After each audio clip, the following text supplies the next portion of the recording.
Hi. Hi. Good to see you. Good to see you. So, should we maybe start with you talking about your work and then I'll start asking you questions, or how would you like to do it? Sure. So this is a fairly wide edit. This is a wider edit than I normally show. A wider edit that's been published, but it's it's kind of like the director's cut, so you'll have to forgive me. So I met Shane and Maggie the first weekend that I was in graduate school. I had just moved to Ohio. I'm a native New Yorker, so you can imagine it was going through a bit of culture shock. And I decided to go out and look for photos for my first assignment, which was really just like shoot a certain number of frames with a long lens and a certain number of frames with a wide angle. And that was pretty much, those were the only stipulations. So I went up to this like little local fair and I met Shane and Maggie. And I first noticed Shane because, as you'll see in a minute, he has these tattoos. He has a giant tattoo on his neck. And when I first saw it, I was like, where am I? And then I kind of checked myself and I realized I was being super judgmental. Just because that's not super common where I am from doesn't mean that it's not common elsewhere. And if I were dealing with like Maori tribesmen, they have tattoos on their faces and I wouldn't react the same way. So I figured I should give this guy the same respect. So I went up and I just started chatting with him, and he was holding this little girl, and the little girl's name was Memphis. She was just shy of 2 at that point, and her mother was Maggie. So Maggie at the time was 19. She had 2 kids. One was Caden. The other one was Caden. He was, I'm going to say like 4 at the time, but she was young when she started having. I think she was 15 when she gave birth to Caden. So she was a teen mom. And she had met Shane, and Shane was 31. So quite a big age difference. And they were very affectionate with each other, and the age difference kind of got me for a minute, but I was like, look, I don't know these people. And I walked around and I talked with them for the rest of the afternoon at the fair. And eventually I was like, hey, could I come hang out with you guys at home? And they were like, yeah, totally. And they were very upfront with me and very forward about their experiences. Shane was pretty upfront about the fact that he had spent a lot of time incarcerated. And initially, the project was supposed to be about recidivism, which is the tendency for offenders to repeat and go back to jail over and over again. So it wasn't about domestic violence when it started out. And the interesting thing was that there were all these signs there that it was like I was picking up on them with the camera, but I wasn't picking up on them mentally. I don't know how else to describe it. It was like the camera kind of knew before I did. I was just watching this happen and observing, but there were a lot of signs of abuse and control there that when I looked back on it, I was like, how in the world did I not see that coming? So Shane and Maggie had been together for a couple of months. Maggie's estranged husband was in the Army, and he was stationed in Alaska, and that's the father of her kids. So he had been unfaithful to her, and she had left him and ended up with Shane.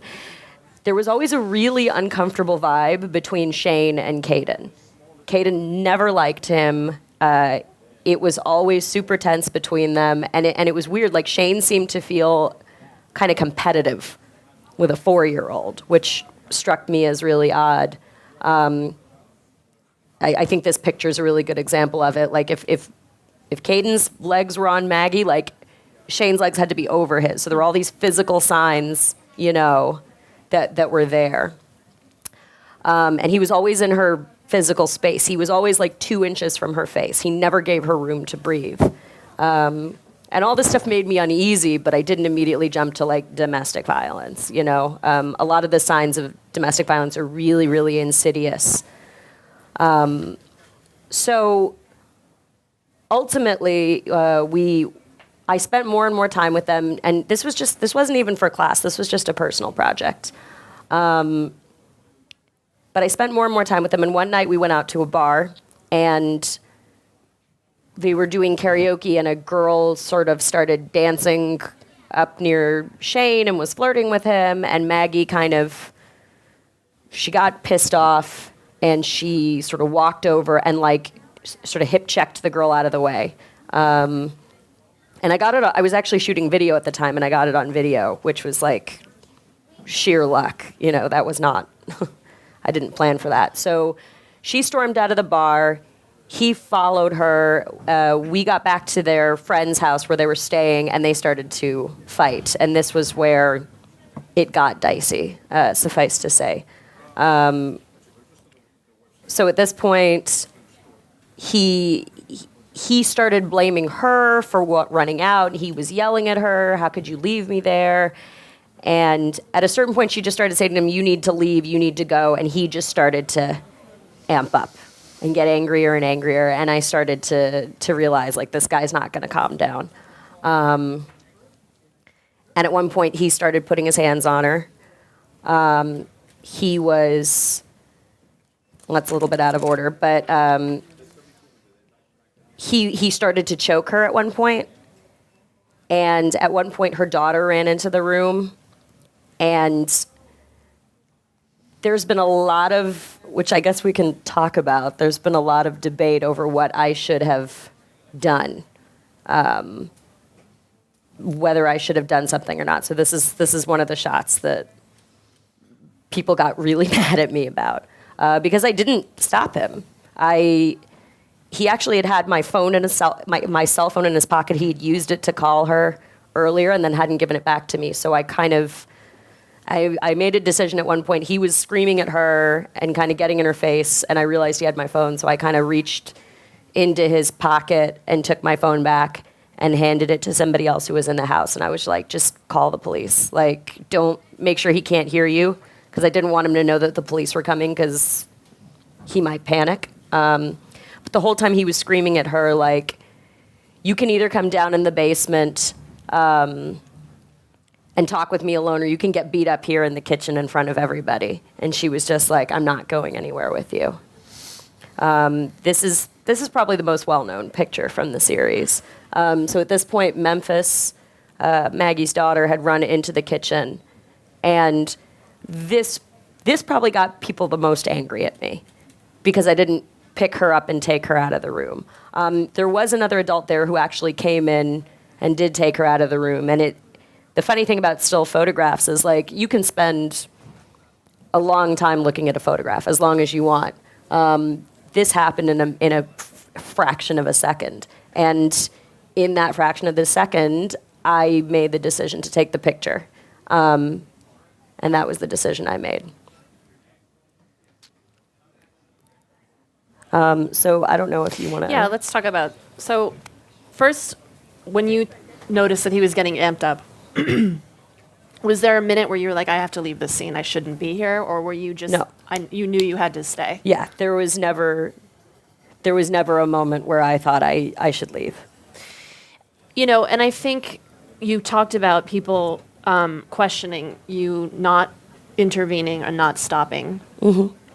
Have you ever second-guessed that? Have you ever thought? No.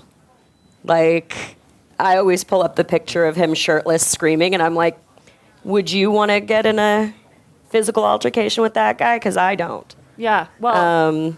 But no, it was more that, like, you kind of have to decide in a split second. I had at the time been going through I'd been like going through in my head, like, it's weird how fast it happens. You go through like contingency plans. I'm like, okay, if he does X, Y, and Z, I'm gonna run next door and just start banging on the doors of the neighbors, like if the cops don't get here quickly enough. Once I knew that the police were being called, I was like, okay, like the police are gonna come. Mm-hmm. But there were all sorts of things that in my head I was like, well, if this happens, I'm gonna do this. But I never thought to myself, I'm gonna leave, and I never thought to myself, I'm gonna physically engage him. Do you think that the camera in some way gave you protection? Maybe in my own mind. But you don't think, I'm curious when, I think some people have also said maybe I think everybody who has not been there, nobody's really been in this circumstance. You're probably one of the very few people who has been, as a journalist. Some people I remember reading comments like, well, he was probably doing this and like egged on because you were there shooting. Sure. But then again, I think it's the opposite in a weird way. I think that he thought he wasn't doing anything wrong, and I think he was holding back. Sure. And his ex-wife actually found me on Facebook and reached out to me after these photos were published, and after she saw them, and she was like, he used to do all those things to me. He used to do worse things. And these are, for legal sake, she just told me about this. These were her words. But yeah, she told me he could get far more violent than that. And I think there was a reason he was trying to get Maggie down in the basement alone with him. He did not want the camera there at that point. What would you have done if he had gone downstairs? Would you have, if she had gone downstairs with him, at that point I would have just started banging on neighbors' doors. Sure. I would like to think I would have had the stones to say to her, like, do not go down there with him. But I don't know that, I'd like to think I would have told her not to do that, but I definitely would have. It would have amped me up a lot more, But these photos have also been used against him now. Is that correct? Yeah. So can you talk a little bit about that? So what actually happened? So it's a funny thing. You are protected as a journalist from having to surrender your photos, but I was a student, so I don't have the same legal protections that a journalist with the New York Times would have. I don't have that kind of backing. I probably could have fought it. I didn't really have any intention of it. I just said to the cops, when they arrived, they were actually really knowledgeable about what I was and wasn't allowed to do, and they were like, look, we could take your camera because of exigent circumstances. We're not going to do that, but don't disappear on us. I was like, look, if you subpoena me and if you go through all of the proper channels to legally compel me, I won't fight you on it, because ultimately I kind of, and it is me influencing the story, but I kind of came to the conclusion that it was more important at that point for him to be away from her long enough that she could figure something out, figure out some way to get away from him. Right. So right. Yeah. I don't know if you guys remember when this was published, but and I really want to talk about this because you and I would talk a lot when this first became such a well-known story. And first of all, the fact that this was kind of your first real story. You went out on an assignment for school, and holy cow, This was the most well-known story of the past couple of years that people talked about. It was everywhere. Everybody had people who were involved in photography, people who weren't. Everybody weighed in. Everybody shared it. Yeah, everybody definitely weighed in. And I have absolutely no idea. I probably would have had a complete nervous breakdown because you were under fire so much of the time. Yeah. And you have a fiery personality, so It's I true. would see you fight back. But by the same token, I'm a Sagittarius.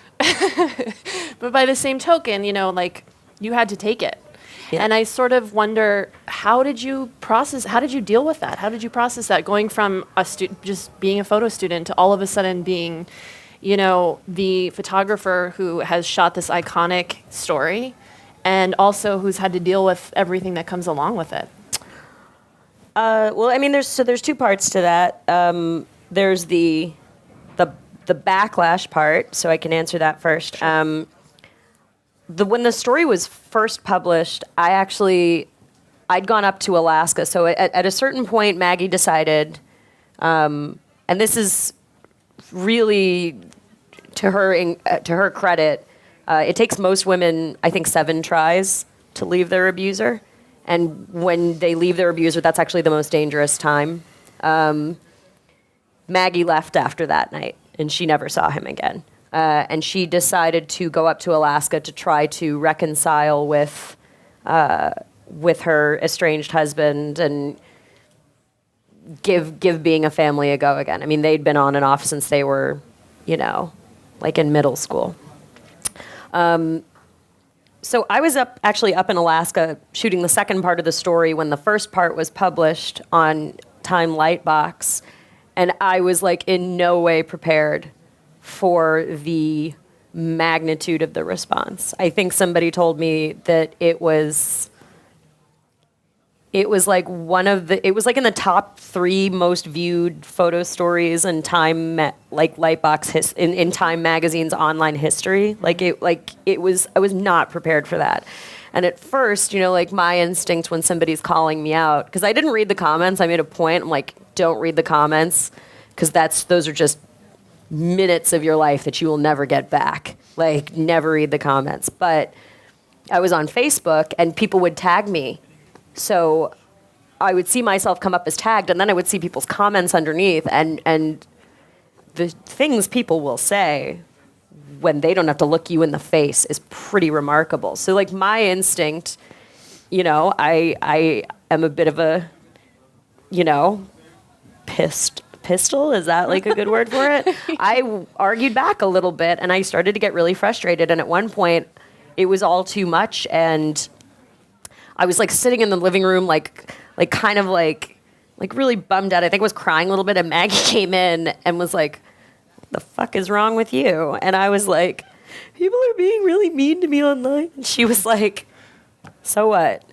She was like, "I've gotten a couple messages too." She was like, "You and I are the only ones who know what happened. You and I are the only ones who were there. Like, what do you care what they think? Mm-hmm. They weren't there. Mm-hmm. Like, don't, like," she was like, "If I don't think you did anything wrong, and if I am totally fine with, like, every course of action you took," she was like, don't sweat it. Right. And I was like, okay.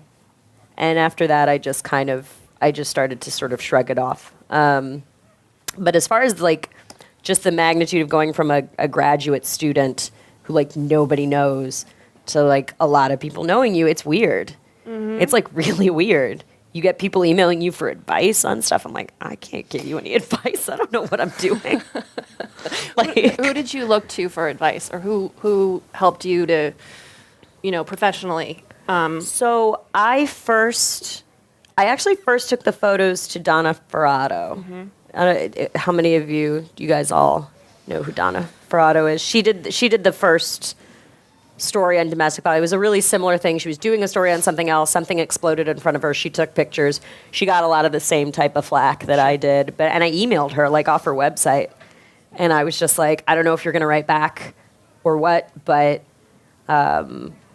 this happened. I don't know what to do with these pictures. Can I come show them to you? And she was like, yeah, totally. And I showed them to her, and she was like, all right. She was like, I've been waiting for something like this to come along, because she's really, like, an activist for this stuff. So she put me in touch with Jim Estrin at the New York Times. New York Times didn't end up publishing the photos, but Jim passed me off to Paul Moakley at Time Magazine, and so that was how the piece got published. Did you self-publish on Photo Visura first? Because I vaguely remember it being up there. Yeah, well, I applied for a grant. They had a grant, okay, and I put it on Photo Visura, and, like, there was this weird little sort of burst of attention paid to it. But Time obviously is just a huge, yeah. I mean, like, amongst photographers, there'll always be little things that spark people's interest and that people pass around. I had no idea it was like I was in a bar a couple months later, like, chatting with some dude, and he asked me what I did, and one thing led to another, and I ended up telling him about the story, and he was like, "Oh yeah, I saw that story." Like a random, like, bro in a bar. Like, I was so surprised, but yeah. I wish that bro would, like, tweet right now and be like, that was a great conversation. I miss you. Let's get back. It wasn't that great of a conversation, but, like. But that's pretty amazing to have that kind of, yeah, it was crazy. Effect. But I also think you had a lot of people saying that you did your job. That if you had put down, the option was you put down the camera and you either get involved, which could have ended up in horrible tragedy, or you keep shooting and you do what you were there to do. Yeah. Do you feel like you did your job that day? I mean, I think you're a you got to be a person first. Mm-hmm. You're a person before you're a photographer. But it's not like I actually really, when people would say to me, like, why didn't you do something? I'd actually really resent it, because I'd be like, I did do something. Just because I didn't like hit him in the head with my Mark II, like, doesn't mean, like, I It's stuck. not funny, but yeah. Listen, it is a little funny, but no, people suggested that to me, and I was like, wow, you are like 5 shades of stupid. Like, that could have been so bad. But no, I stuck my hand in his pocket, and I remember thinking to myself, like, you might get your nose broken right now. Like, he might punch you in the face. Yeah. Luckily, he didn't. Right. But ultimately, at least from my end, seeing it, I've always felt that what you did was the absolute right thing. Thank you. For so many reasons. You and I have talked about the influence that it had on women who maybe wanted to talk about their own experience and come out and say that this had happened to them. And I feel like you inspired a lot of women to be able to do that. And you ultimately, got this woman out of I know she took herself out of the situation, but She did. you had a very strong influence on that. And this whole idea that as a photographer you're supposed to be a fly on the wall and you're not supposed to get involved, like, I kind of think that's bullshit. Mm-hmm. Like, you should be honest. You have to be honest, and you have to check yourself all the time and make sure you're being honest, even if it's like difficult, but you're not going to be objective. If you're doing long-term documentary work and you are earning somebody's trust and telling them, I care, well, if you care, you're not objective. So either you're lying to them and you don't care and you are objective, or you're lying to yourself and convincing yourself that you're objective, and that you can't be both. So I do not pretend to be like, and also, like, there's certain issues that I just don't think there's two sides on. Sure. Like, I don't think there's two sides to domestic violence. Like, if you're beating up your partner, like, there's a problem there, Yeah. So maybe let's switch a little bit. Talking a little bit about, unless you want to go and show a little bit more of your work. Oh, sure. I'll show a little bit of it. So at this point, Maggie had gone to Alaska, and it sometimes gets a little difficult to tell the difference between Shane and Zane. Like, I kind of wish their names were like Joe and Bob, so that I could have an easier time explaining it. But this is Zane, who's the father of the kids and who is Maggie's estranged husband. And he was, young like her. There wasn't the same sort of incredibly large age difference.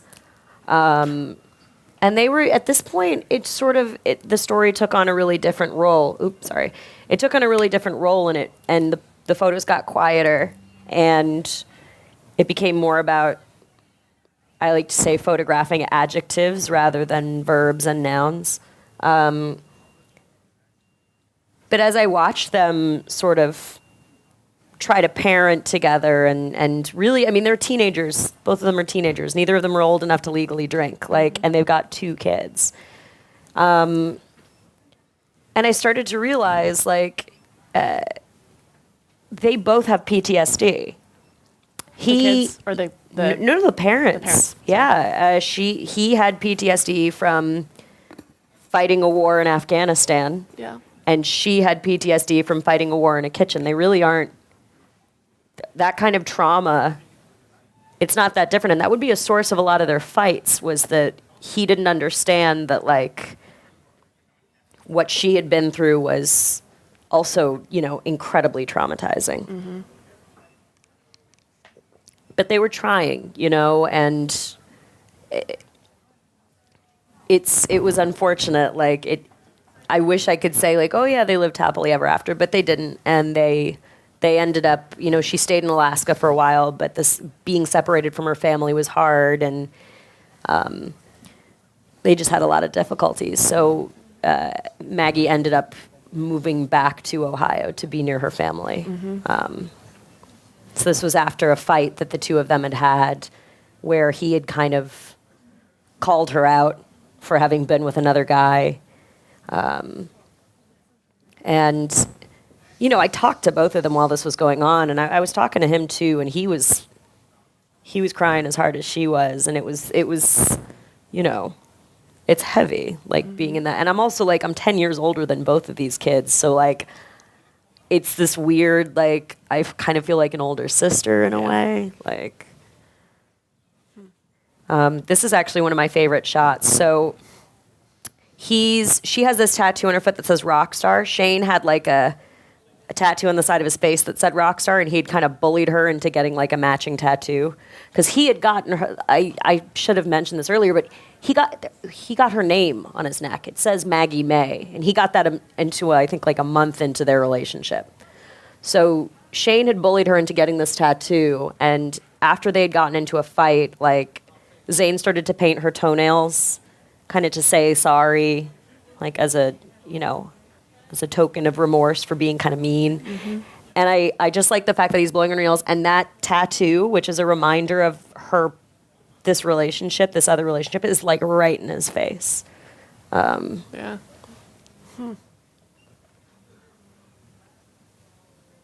Yeah, there's that kind of love that kids have when they're like teenagers. Everybody calls it puppy love, and they're kind of dismissive of it, but I tend to think that's some of the rawest, like most intense emotion that you'll ever feel about another human being. Mm-hmm. It's like that first person that you love when you're a teenager and your hormones are like all over the place. Yeah. Like you get to a certain age and you're just like, what, I just want somebody to like go to the movies with, and like it's not that intense. Wow, that's beautiful. So after you've done all this work and you have, won the awards and you have all the recognition, how do you, and it's such well-known work, how do you move forward from that to the next phase and the next project that you want to work on? And do you think in some way that you carry this around with you? Like you're known as, oh, she's the photographer who did blah, blah, blah. Not blah, blah, blah, but, the Shane and Maggie piece. Do you think that it in any way, like, hinders you or shadows you in a negative way? Or do you, to answer it's a big story to carry around with you. To answer the first question, what do you do for the next project? I'll let you know when I figure it out. I actually just graduated in December. Oh, congrats. So I've started to get some assignment work here and there, and and it's been good, but like you gotta kind of find that balance of like the work that pays the bills and like your heart work. And stories like this don't come along. They come along if you're lucky once or twice in your lifetime. Mm-hmm. So somebody asked me once at a thing like, does it ever occur to you, like, do you ever think to yourself that like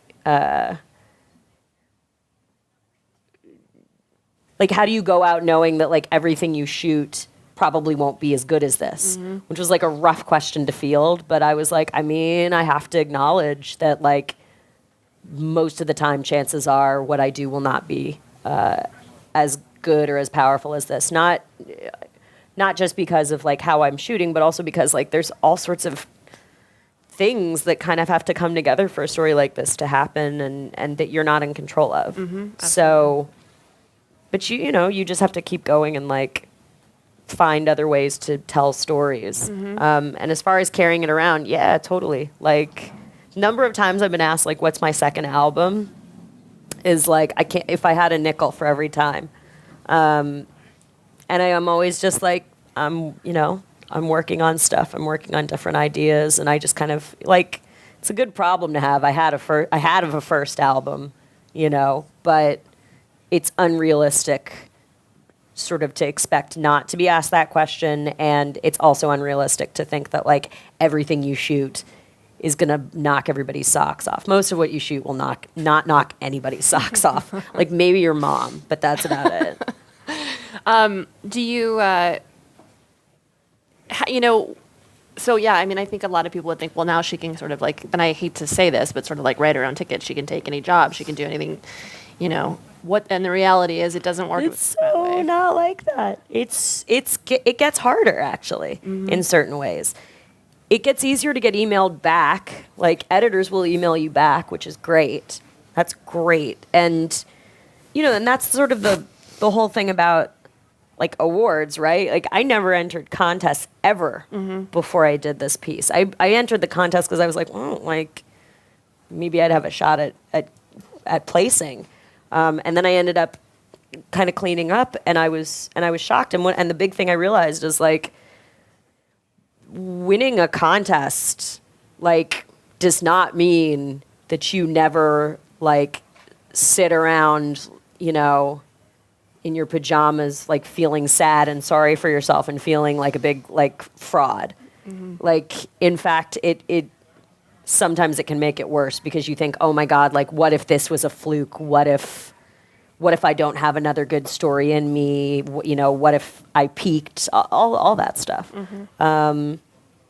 So in certain ways it gets harder. It's great, winning contests can be great because it's like having another tool in your kit. It's like having another way to get your foot in the door, but you still got to shoot. Right. Absolutely. And how do you see yourself, I know you don't know exactly what you're going to be doing next, but do you want to continue work that surrounds sort of domestic violence, or do you want to take a total break from any of that? I wouldn't be closed to it, but it's a tough subject because it's like, it would not be appropriate or even possible for me to like walk around, right? Yeah, right. Like walk up to couples like on the street and be like, hey, like, do you smack your girlfriend around, or like, do you ever hit your husband? Like, I couldn't do that. And I also, it's something that's very important to me, but I don't want to only ever do this topic. I'm particularly interested. I'm interested in gender and sexuality issues in general. But I'm looking at different ways to tell those stories and different stories to tell. There's something that I'm kind of doing research on right now that would actually be a portrait project. Oh. And that I might actually be shooting like medium format with, and doing lighting, which like I never 5 years ago, if you'd asked me if I would have shot medium format and lit anything, I would have told you to piss off. Like I couldn't, but I'm looking to sort of stretch myself in that way. I would love to see that, so I hope you start doing it. I hope I start doing it too. I wonder if maybe if you guys have some questions that you want to ask Sara. There actually is a question from online. Oh. It's the guy from the bar. It's the guy. So, they were wondering, I'm sure you addressed this a bit, but Sure. how long you've been with the family? So I've been photographing them now. If it was September of 2012 when I met them, then this September it'll be 3 years that I've been working with them. Continuing? Oh yeah. Like, I'm not with them all the time. Like, obviously, when Maggie was in Alaska, I went up there twice. And I was able to do that because I was lucky enough to get some grants. I got the Alexia student grant. I got the Photo Brigade Spotlight grant. I got the Luceo student grant. I got a bunch of grants, and that was incredibly, incredibly helpful. And grants are hard to get, but they can be so clutch when it comes to like finishing a project like this. Yeah. Does anybody want to ask a question before we maybe chat a little bit more?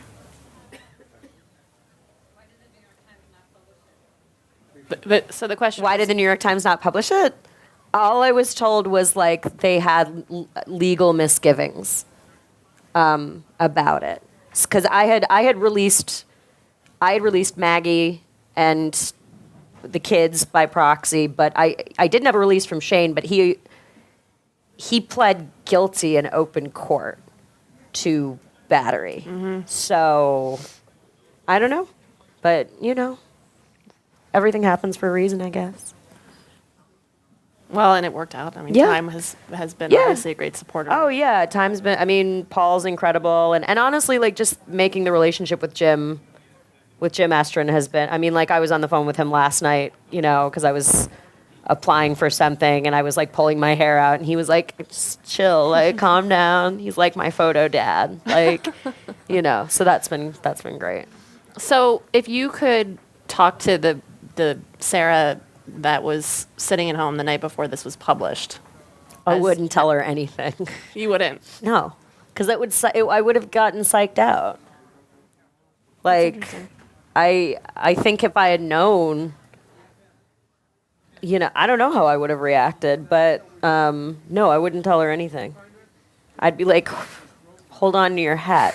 It's weird though, because the night before this happened, I had a talk with Maggie, and it was the first time that I had ever asked her this. She was telling me something about Shane and how he was behaving, and I said, I don't know why I asked her this, but I said, like, has he ever hit you? And she said, no, he's never hit me, but he's like shook me, shaken me, and he's pulled me by my hair, like, across the floor. And when she said that, I was like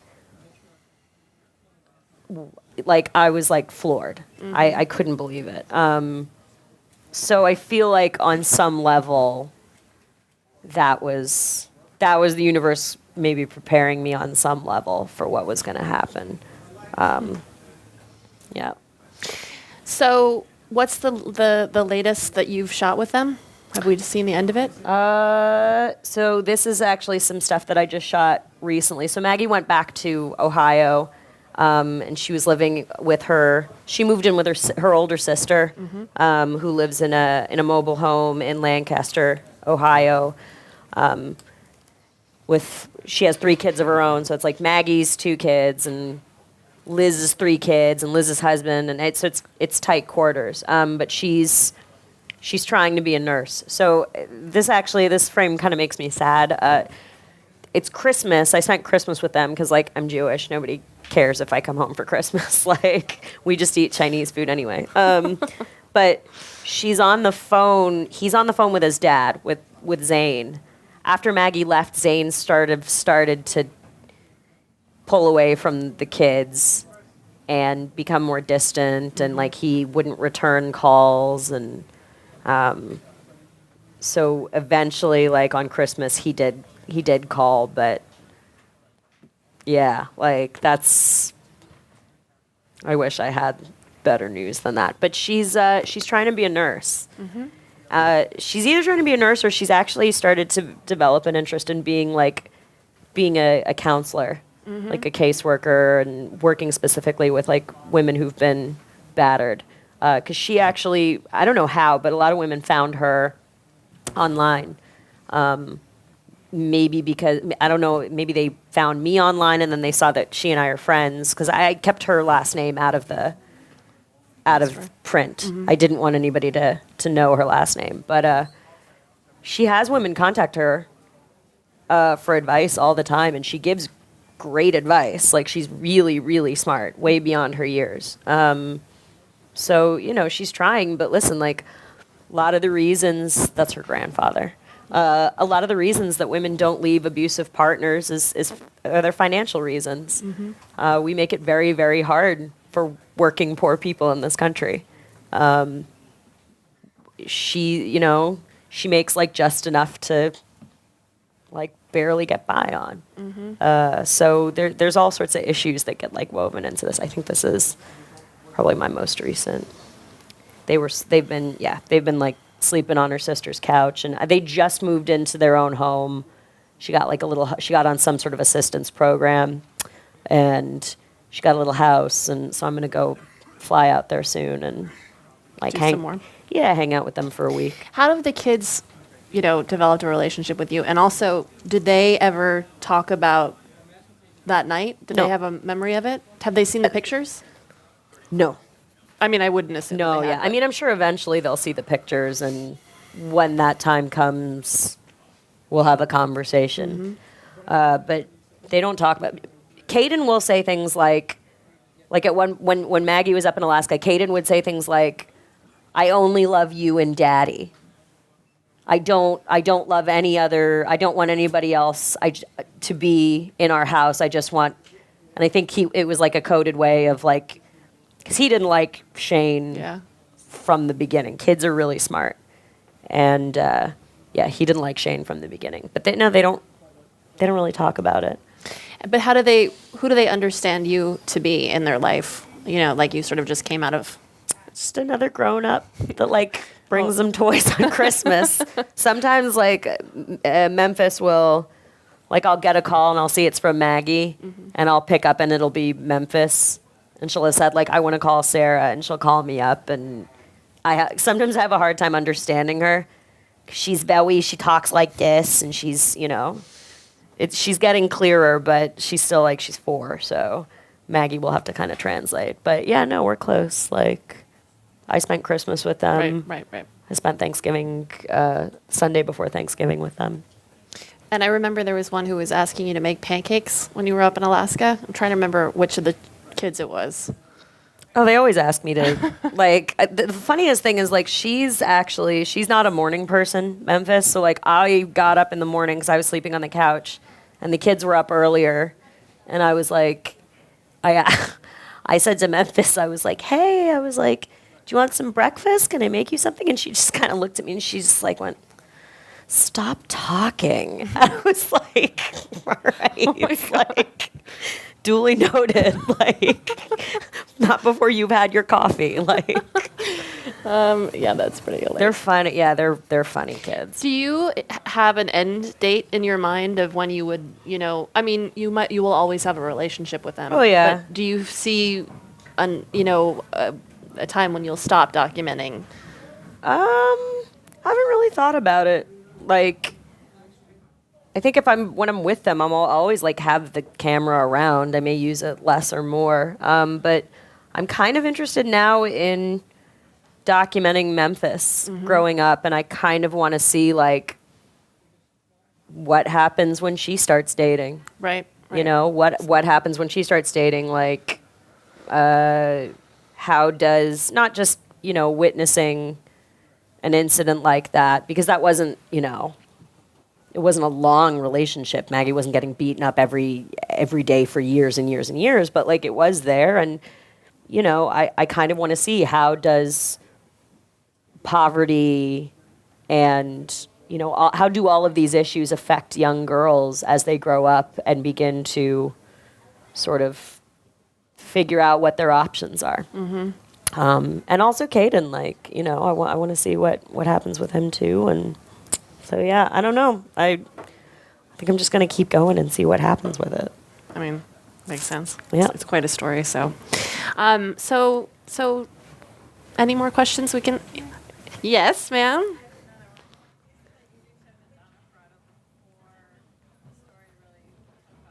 Yeah.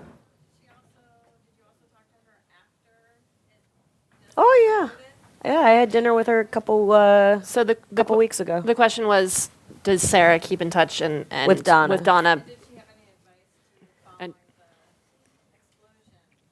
She had lots of advice. I don't know if I should say it here. There's children in the room. Like, Donna's, like, as fiery as I am, Donna, like, makes me look like a cream puff. Like, she's really, like, she's real brassy.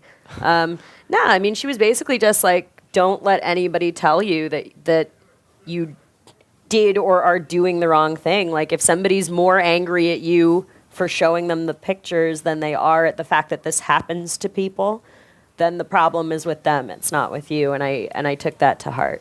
And that is how I feel. Like, I get that people feel the pictures are jarring. I totally empathize with that. Like, they're supposed to be. Okay. You're supposed to be upset looking at those photos.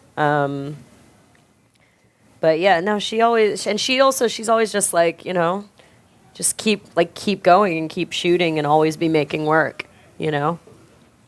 Yeah. anybody else?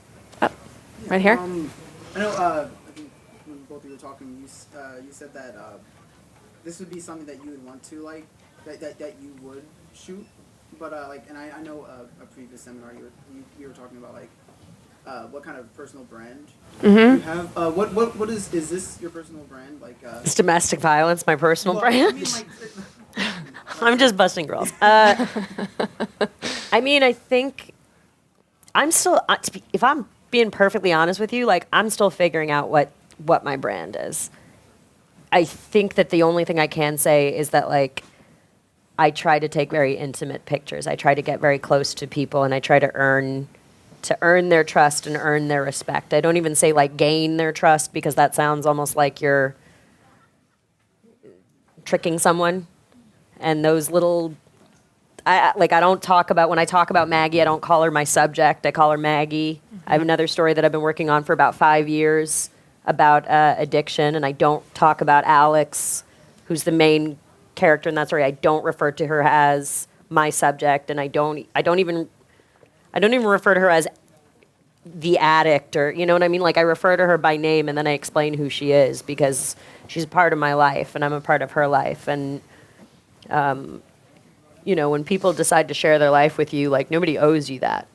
Like, they're giving you a gift, so you need to treat it with a lot of respect, because they don't have to do that. I wouldn't let somebody follow me around 24 hours a day taking my picture, like, Oh my God, me neither. not the way I look in the morning, like, nope. How many years have you been professionally shooting? So after undergrad, I went to University of North Carolina for undergrad, and I was like freelancing for the Baltimore Sun, but I was always waitressing or like bartending on the side. I was always at other jobs, right up through when I went to grad school. So, and then I started to shoot some assignments while I was in grad school after this story was published. So, full-time professionally since January. That's incredible. Yeah. I mean, hi. Nice way to start your career. Like, pretty unbelievable. Yeah.